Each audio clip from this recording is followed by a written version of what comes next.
Hello and welcome to this first session of the Prime Finance Asia Conference.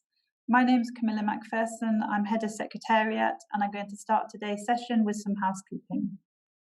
This session is being recorded and will be distributed later. Attendees who continue to participate will be taken to have consented to such recording. Attendees are muted and have their video turned off. If you have a question or comment, we'd love to hear from you. Please use the Q&A function to get in touch. It can be helpful to include your name and affiliation. We'll be connecting with you using the chat box during the course of this session. I'd like to thank Clifford Chance, our global law firm sponsor, DTCC, LCH and Rutter Associates for sponsoring the Prime Finance Asia Conference. We value your support. Thank you also to Lexis and MLEX for assistance with promotion. Now, as Head of Secretariat of Prime Finance, I'm really pleased to have the opportunity to open the first Prime Finance Asia Conference with some brief remarks. We'd originally planned to hold this conference in person in Singapore. Due to the pandemic, this wasn't possible, but I'm thrilled we're able to offer this virtual experience and delighted that so many of you can join us. For those of you who do not already know us, Prime Finance stands for the Panel of Recognized International Market Experts in Finance. We were set up in the wake of the 2008 global financial crisis with a mission to ensure that the best expertise was available for the settlement of complex market disputes.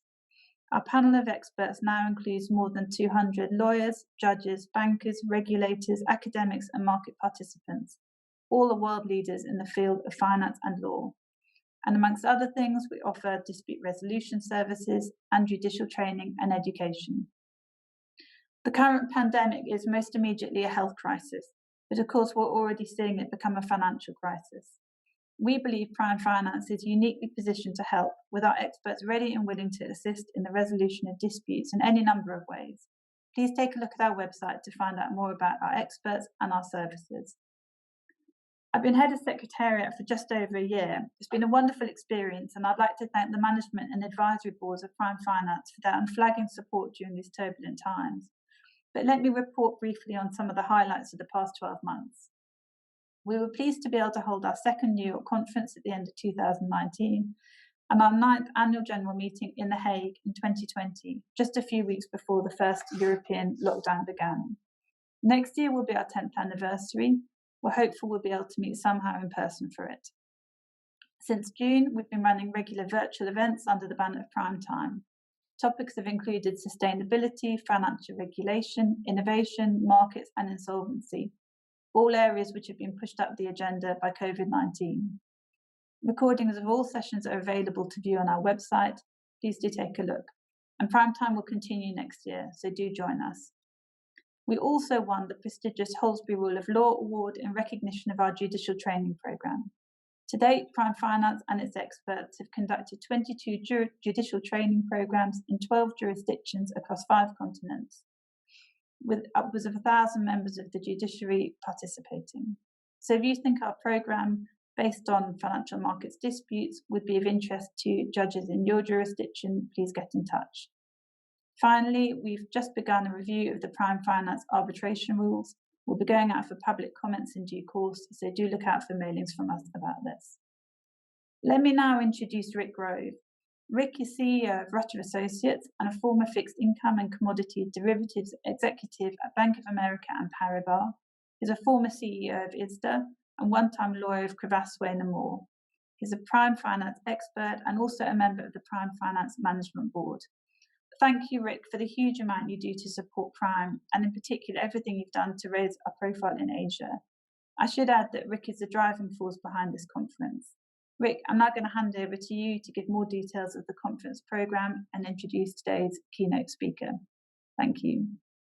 Well, thank you very much, Camilla, for that kind introduction. And most importantly, thank you for all that you do for Prime Finance. Thanks also for staying awake in the middle of your night in The Hague, where it's going on 3 a.m. We appreciate that. And a warm welcome to all in attendance and to those who, due to time differences and schedule conflicts, are watching the recording of this session. As Camilla mentioned, Prime Finance had originally planned to hold its first Asia Pacific conference in person in September. Due to the pandemic, that was not possible. Our current plan is to hold an in-person Asia-Pacific conference in the second half of 2021. In the meantime, P.R.I.M.E has designed a 3-session virtual conference with a central theme of disruption and disputes in a changing world. The first 2 sessions will discuss trends in the environment, public health, geopolitics, technology, financial markets, and law, all of which have the potential to disrupt financial market transactions and lead to disputes. The third session will discuss ways in which dispute resolution has been evolving in response to the events of 2020. While this conference is being held at hours that are most convenient to attendees in the Asia-Pacific time zones, and most of our 16 speakers, including 11 members of P.R.I.M.E Finance's panel of experts, are located in Asia-Pacific jurisdictions, we are pleased to have attracted hundreds of registrants from all corners of the globe. This global interest is appropriate since the issues that will be discussed are of global importance and global relevance.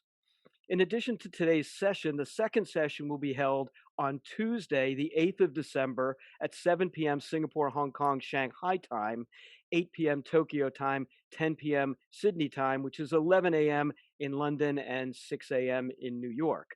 The third session will be held on Thursday, the 10th of December at 10 a.m. Singapore, Hong Kong, Shanghai time, 11 a.m. Tokyo time, 1 p.m. in Sydney. That's 9 p.m. New York on Wednesday, the 9th of December. Separate registrations required for each session. The links to register are in the chat box and on the P.R.I.M.E Finance website. Today's session, entitled Living in a High-Risk World, will consist of 2 parts. We will begin with remarks from Governor Adrian Orr, our keynote speaker for this session, who will speak about sustainable finance. Governor Orr will be with us until the top of the hour, that is 10 a.m. in Singapore and Hong Kong. To the extent that time permits, we will have an opportunity to engage in Q&A with Governor Orr. Please add your questions to the chat box as we go along. The rest of this session's panel will then join me for the remaining hour of this session. I will introduce the other panelists at this time. It's now my privilege to introduce Governor Adrian Orr. Adrian was appointed Governor of the Reserve Bank of New Zealand in March of 2018. Previously, Adrian was Chief Executive Officer at the New Zealand Superannuation Fund. Prior to that, he was Deputy Governor and Head of Financial Stability for the Reserve Bank. Adrian has also held positions of Chief Economist at Westpac, Chief Manager of the Economics Department at the Reserve Bank, and Chief Economist at the National Bank of New Zealand. He has also worked at the New Zealand Treasury and the OECD in Paris. We are delighted that Governor Orr is joining us today. A warm welcome to you, Adrian. Kia ora. The floor is yours. Kia ora, tēnā koutou, welcome everyone, and thank you so much, Rick, for the kind introduction and the ability to speak here today. And Camilla, great respect for the work you're doing, and especially at 3 a.m. I just want to really put just a few, I suppose, big story thoughts on the table for you all, because really from the sounds of the ongoing conference around disruption, I personally believe you've started at the right place.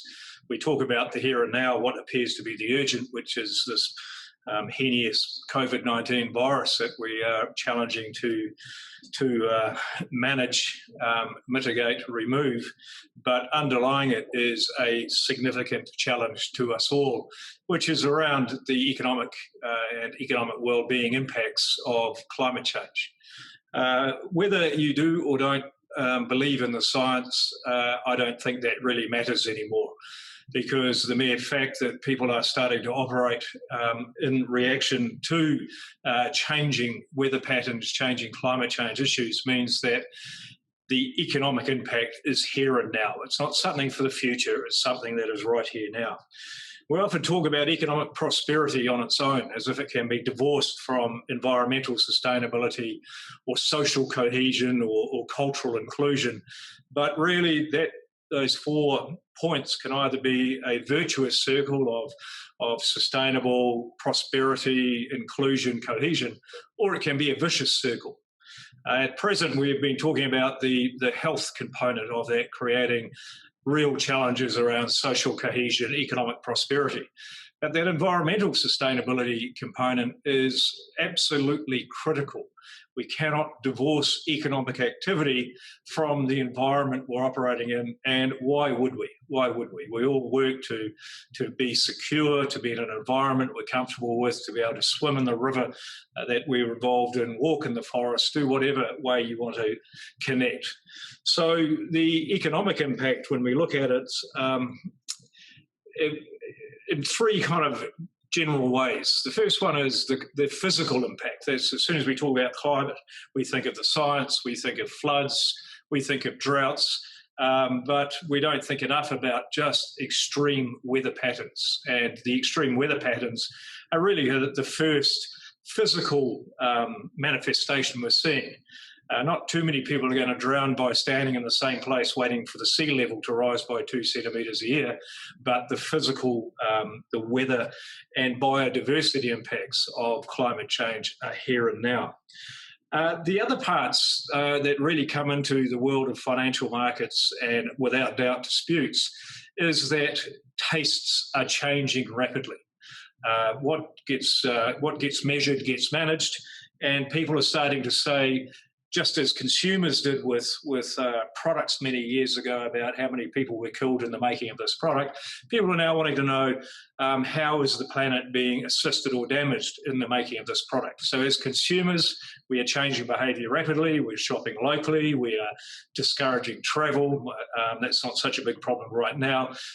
We're wanting to eat local, as well as investors. I would say, speaking from my previous role where I most got interested in this, as a long-term investor, we really needed to understand whether the risks that we were taking on board were priced in appropriately to what we are paying for that asset.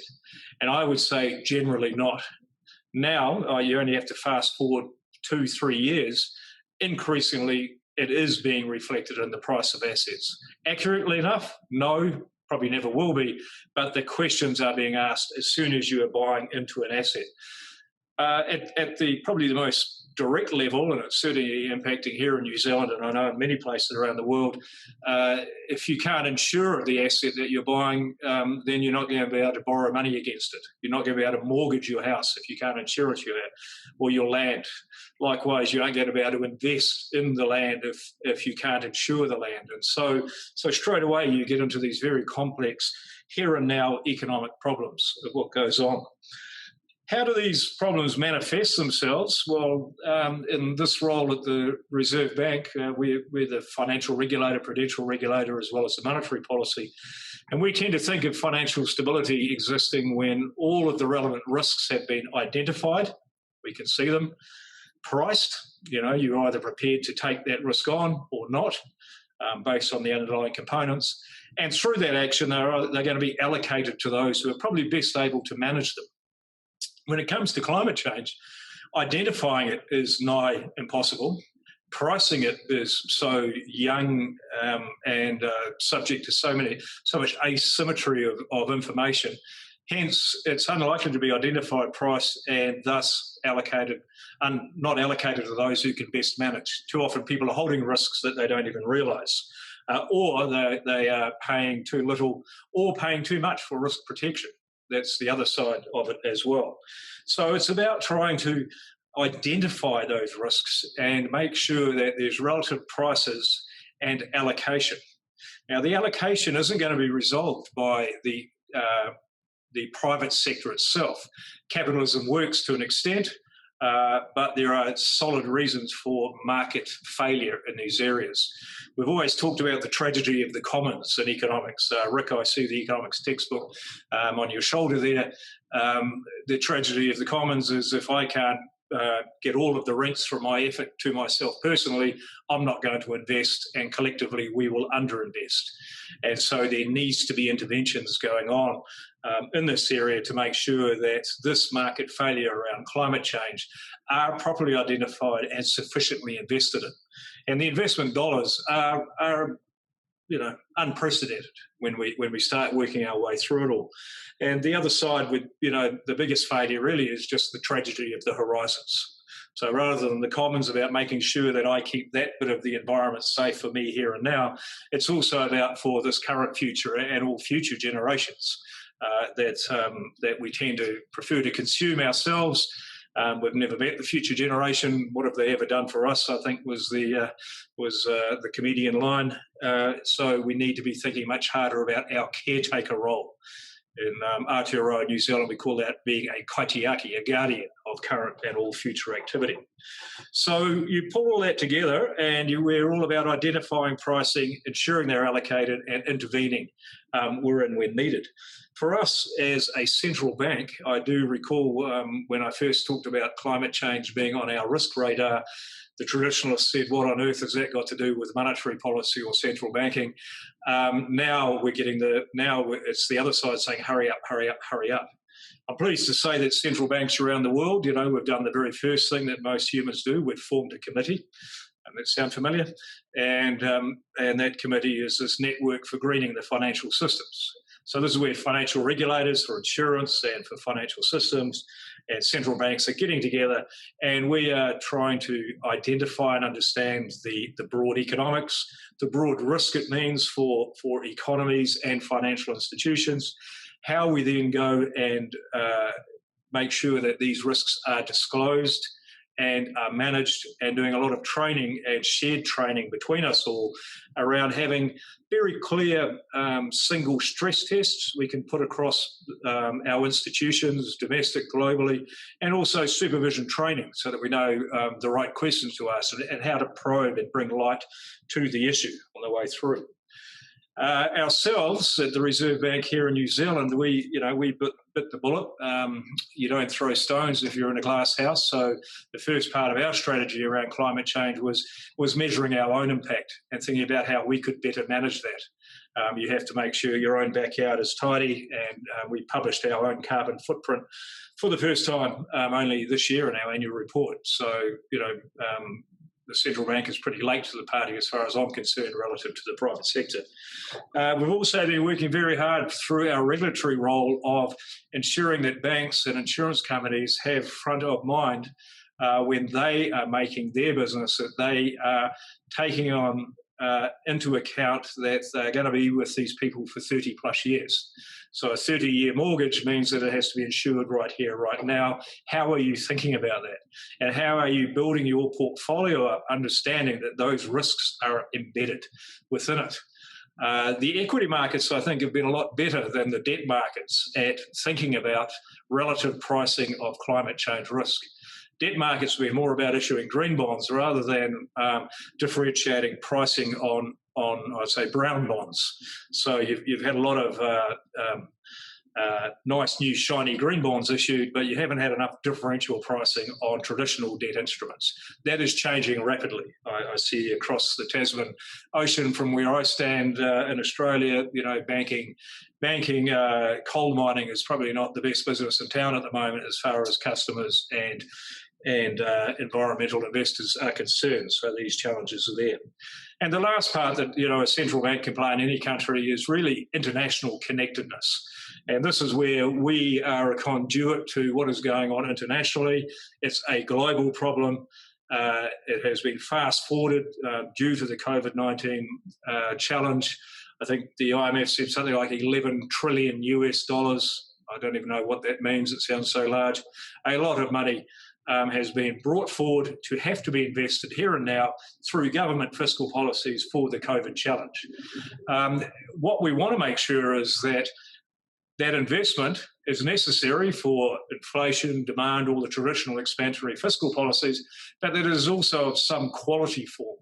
And so the real challenge now for people, when we can take a breath during this COVID challenge, is around the quality of that investment to grow more environmentally sustainable and to create markets that allow not only just new innovative investments that may be more carbon neutral and substitute away, but allow societies to adapt to different ways of behaving and transition into new areas. And I think it's that adaptation and transition which is going to be the single biggest challenge to economies globally. If you're living, Camilla, as I know you are, if you're living close enough to sea level, then over time you're going to have to be reverse mortgaging large tracts of land and shifting communities elsewhere. That is going to be happening around the world. How do you do that? You're going to be managing significant changes in economic production, food production, economic demand and changes for your products.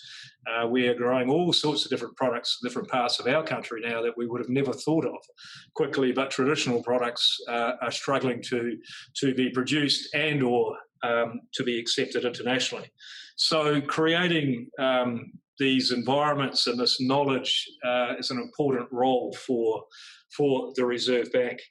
So our actions have been really around the supervisory activity, working on the pricing, working with other regulators domestically and globally, from conduct, disclosure, right through to the prudential work, and that knowledge awareness. Our big hope is that, and it's happening quickly now, that company disclosure, not just listed, but all companies, start to think hard, develop meaningful metrics, and one would hope fairly standardised metrics around the world with standardised stress testing, and we can put the challenge in front of us and manage in a transition rather than a sudden jolt. So it was the wonderful words, I think it was in The Economist magazine, they said watching this COVID global pandemic with a single shock hitting planet Earth was very similar to watching the challenge of climate change with your finger on fast forward. We now are here. I don't want to be in a position in 5 years' time where we've done all our fiscal spending. We are now officially broke as government balance sheets. But we still have the climate change challenge ahead of us. We need to be trying to achieve the old saying, getting the two birds with the one stone, and investing smart and working together, government, local governments, public sectors, private sectors, because we are all in this boat together. So, kia ora, that's my little story. And Rick, I'm happy to take questions. Well, thank you very much, Adrian, for that excellent overview and the perspective that you shared with us. And your closing remark leads very nicely into the first question that we've received, which comes from Robert Pickle, who's the chairman of P.R.I.M.E Finance. Bob said, and this also goes back to your reference to the network for greening the financial system. Bob asks, the questions are inherently global, but regulation and oversight is for the most part local. How effectively can global regulatory bodies, such as IOSCO, the FSB, Basel, bridge differences? Do the benchmarks and measures of risk differ from New Zealand to Australia to Asia and ultimately to the world? Yes, and this is, as always, the challenge. There's, everyone wants to invent it here. The not invented here syndrome runs across all human activity. And there was this outburst, a positive outburst of people wanting to measure, people wanting to set up standards. And so now we've got lots of different standards and measures. This is why the network for the greening financial system came together to support a few of the other larger networks to say, we need very simple, very well understood, standardized stress tests that you can plug and play. Because not everyone runs a large economics team that can run around and put these things through balance sheets and come out with something meaningful. So getting standardized stress testing, standardized measures around disclosure is critical, and they have to be meaningful. I'm very optimistic how quickly it is coming together, though. So very surprised. I think the issue was identified early enough that we didn't kind of dig ourselves in as per the IOSCO, as per the Basel BIS standards and the accounting standards. So it is, the science and the desire to make this happen. It's still fluid enough that I think we'll have something very usable. And do you view the network for greening the financial system as the vehicle through which these standards will be discussed and ultimately agreed upon? It is a very broad network with most of the central banks of the leading nations in the world as members, and I understand the Federal Reserve in the United States has just applied for membership or is intending to apply for membership, an important omission until now in the network. Do you view this as the mechanism, or might it ultimately be Basel and other bodies that implement these? Yeah, it's a good question. I have to say I'm not stuck on end ownership on who does it. I would say that the momentum and the desire within the NGFS, apart from the terrible acronym, the combination of people is ideal for specific purposes. And so they have been very careful at saying, we aren't the end solution for all accounting, for all private equity, fixed income, all the different markets, but we can certainly bring collective insight around how to talk about it from science to economics, how to think about it from the economics to financial stability, and drive that behaviour through the regulatory behaviour. But we do still need that competitive excitement around who wants to own these end outcomes. I see it going along a very similar life path to what we saw around the ESG measures through the United Nations Principles of Responsible Investing. Everyone started everywhere, and then slowly it's boiled down to pretty standardised sets of whether you are jumping the hurdle or not. Let me bring it. I know we've only got a couple of minutes, but let me ask you a question that relates specifically to the financial markets and the potential for disruption in the financial markets. The Federal Reserve in the United States released its first report on climate change a couple of weeks ago. Interestingly, right after the election of Joe Biden to the presidency. Timing may not be purely coincidental, but nevertheless, I was struck in that report by the way they differentiated between what they called acute risks of climate change, wildfires, floods, and storms and the like that can be caused by climate change, and the impact that can have on financial markets. That's very understandable. If there's a storm, it disrupts a tsunami or disrupts a typhoon. That can cause an immediate shift in financial markets. But they also talked about the chronic hazards, those rising sea levels. You referred to the person who wouldn't stand there waiting for the sea to rise. And they raised the possibility that there might be a tipping point. At some point, the markets might realize this is really a problem, and we might see a dramatic shift. Is that a concern that you have, or do you think markets can adjust over time? I think it's a real concern. Do I think it's the highest probability of outcome? No. But I think unless we keep that as a real concern, that, I'm thinking of the analogy, the boiled frog, that's just going to sit there until suddenly it's dead. And that is that doing nothing, and then suddenly, hey, this really matters, and it's too late. And that's the haves might achieve something, the have-nots won't, depending on what a have is at that stage. Generally, it's going to be about labour, population migration, food shortages, water wars, all of these activities. So you can create all sorts of exciting end scenarios, which is why you have to start now thinking about that forward and pricing for that. Now, financial markets, that's their job. That's their day job, to price risk, to allocate risk. But to do that, they first of all have to front up and identify and own that risk, because there's no iron denial where they just to say, no, this will go away. It's not going away. It might not have the ultimate end impact within your lifetime, but it is going to have that impact.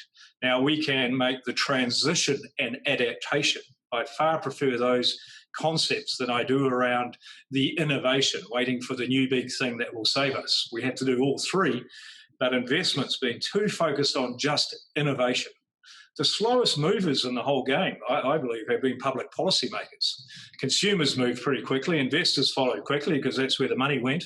But the standard financial institutions and then policymakers have been the slowest. And yet that is where you're going to need significant human interaction, because you're going to have to be telling large communities, you have to move. That's the last time you'll build there. Next time you're going to be building somewhere else. So you can, it is a dramatic change that will be happening. Society in 50 years' time in many of our communities will look very, very different. Well, I know we're at the top of the hour, but let me see with your indulgence if I can sneak in one or two more quick questions. Question comes from Mark Littman of Deutsche Bank, and he asks, to what extent, if any, do you think GDP as we know it and measure it, seemingly treasure it today, is itself an impediment to incentivizing the right climate-friendly actions? I think it's an impediment to many, many different interactions. The measure of output as opposed to outcomes. The economic history, and I'm sure it's sitting in your textbook up behind, one of your textbooks behind you, Rick. GDP was set up for a specific purpose at a specific time. Economists have hooked onto that because it became a common language and a way of quite, what as a colleague of mine used to say, it's an approximation of an abstract concept measured to 2 decimal points. It misses out so much, which is why I started with the story around economic prosperity as measured by such things as GDP, environmental sustainability, social inclusion, social cohesion, cultural inclusion. They are what we do when we are operating as humans. And so we need to bring these what would be considered externalities into the room. If you lift your chin up and look far enough ahead, most of those externalities are no longer externalities. They are now in your line of sight. You cannot avoid the underpayment of wages. You cannot avoid the gated community. You cannot avoid the health divergences, the population challenges, so on and so forth. They all come in, and climate change sits in that horizon. So we need to bring those things forward and deal with them now. We won't be able to have a gated community that hides us from climate change. So thank you. As a final question, this one comes from Joseph Bauman, and it might be a good question on which to end this portion of the session. Joe asks, do you believe that the economic crisis following on the back of the COVID crisis has slowed or accelerated the movement towards recognition of costs of and solutions to climate change? Yeah, I think it is the sense of global coming together, single economic shock has put this issue absolutely on the radar, and it gives policymakers, politicians, this wonderful story about we're going to grow our way out more sustainably. But it also means that anyone who makes decisions has almost no bandwidth left in their mind and in their time. We're all exhausted. I'm talking to the audience as a whole. And that is not the good environment to be making sensible long-term decisions. So we need to somehow bridge those two gaps and just bring it into common language. So we're not trying to think about two things separate. Because, as always, it's the here and now that's urgent, and that's this problem. And we forget about the important underneath. So on the radar, yes. Global problem, yes. We'll all work together, yes. But I'm a bit busy. Well, Adrian, thank you very much. I know you have another commitment. You've been very generous with your time. Very interesting remarks for which we thank you, and we appreciate the informative answers to the questions. I think we could go on for quite a bit longer, but time doesn't and scheduling doesn't permit us to do that. But again, Adrian, thank you very much for being with us and opening our conference. Thank you, and all the very best to everyone around the world. Stay well. We love you all. Have a great festive season. Thank you. You as well. You as well. Thank you.